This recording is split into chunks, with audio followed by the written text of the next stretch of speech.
And now I would like to introduce our next speaker, Nick Waters.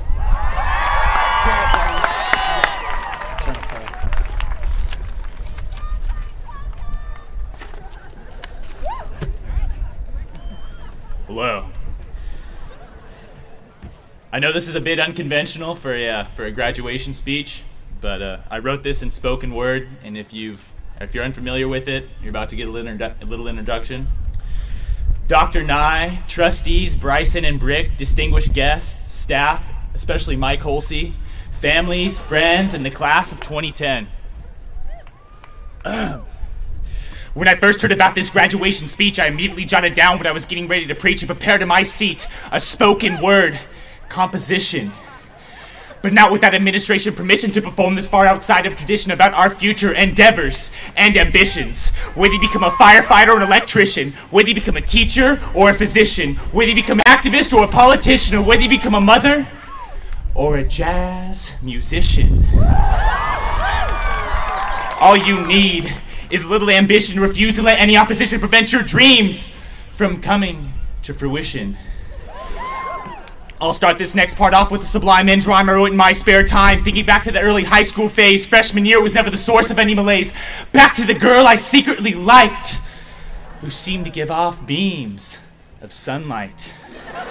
I would never dare talk to her, I could only simply gaze. Not to sound too creepy, but I'm going off course anyway, so to this, let me rephrase. I remember when Mom dropped me off on that first day, and you know what she said to me?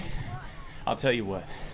The same exact thing she said every day. Now go in there and pack some knowledge in that noggin and go prepare yourself for college. Yes, Mom. As I constantly said, hopped out only to be greeted by who's that yelling? Oh, it's Big Ned. I walked with my two friends through the front, only to be absorbed by that 3,000 strong human current. It seemed everyone was an upper class giant. We had no choice but to go with the flow and be compliant. We quickly learned to shoulder this hallway abuse because as freshmen we had yet to pay our high school dues. What could you say to that 6'5" dude with arm sleeve tattoos who knocked you 6 feet back without so much as a proper excuse? Sophomore year was not much more difficult education-wise, but at least we could extract revenge, laughing at all the freshmen now coming in pint size. We read just about every indie novel you can buy, from Lord of the Flies all the way down to Catcher in the Rye. Little did we know the rest of high school would be sunny with blue skies, but sophomore year did come in a nice disguise, and maybe thinking high school would be a breeze was a tad bit unwise. But hindsight's 20/20, as I was soon to be apprised. Junior year rolled around and it seemed impossible to surpass, for many the first time selling their souls to every AP class, learning and cramming about some elemental, inert gas, and each and every respective atomic mass. At last, we made it. We're at senior year, self-diagnosing our senioritis as it kicked into high gear. Please, Mom, you know me. It's not too severe. Was the all too common response to our every parent's fear. But come on, guys. Man up. Let's be honest here.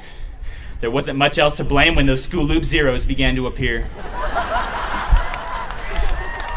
Well, even though high school is now down the drain, don't ever forget the friends that you have gained, or the lessons your teachers explained, or the lessons you yourself ascertained. But go into life ready, with your drive sustained, and your motivation unrestrained.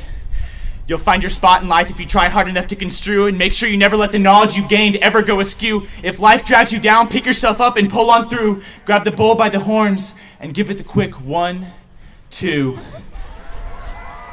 But most importantly, have a blast in life and never stop your dreams' pursuit. Thank you.